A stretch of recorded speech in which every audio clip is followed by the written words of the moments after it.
Now, our final segment really goes hand in hand with that inflationary factor that we were talking about just now, and that is central bank rates.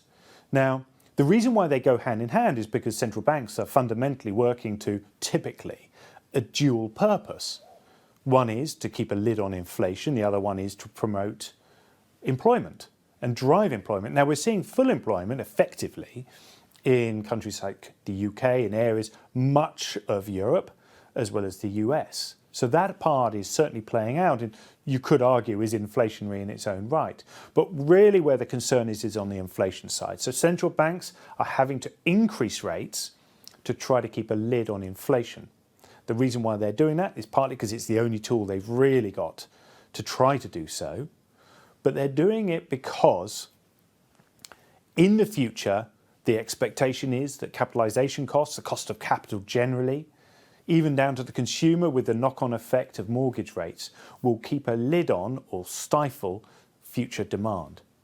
Now, a lot has been spoken about things like called the transmission mechanism. Well, it will vary depending on which country you're based in. But here in the UK, the transmission mechanism through to the consumer is more delayed because of the way in which mortgage rates are then driven and people having to roll over to new mortgages. You see a different routine in the US.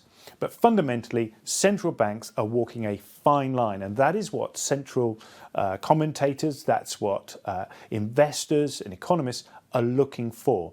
They're looking for some signs that central banks have, number one, put a lid on inflation.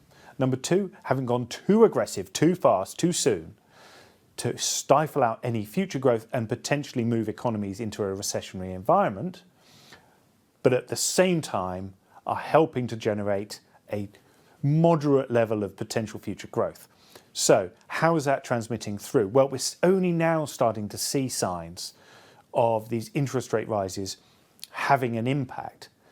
But when you look at things like the economic backdrop, and you can see this on this next chart here, and the way in which corporates are responding, you can already start to see a degree of a slowdown. Now, is this a cause for concern? No, not necessarily.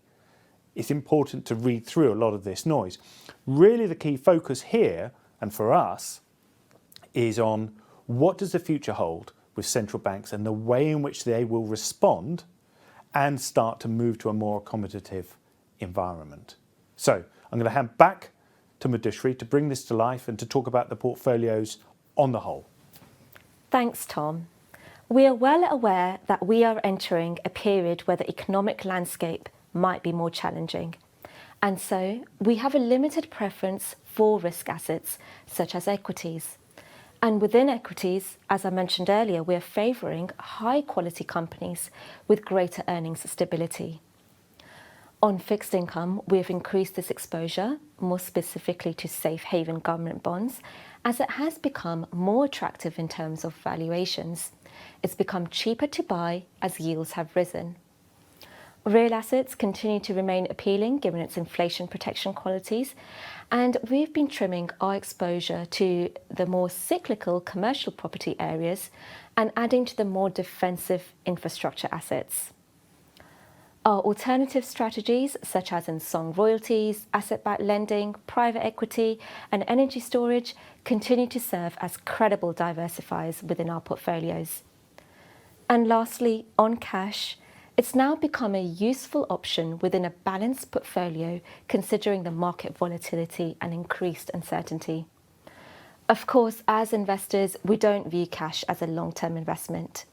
But there are times where we use it tactically within the portfolio.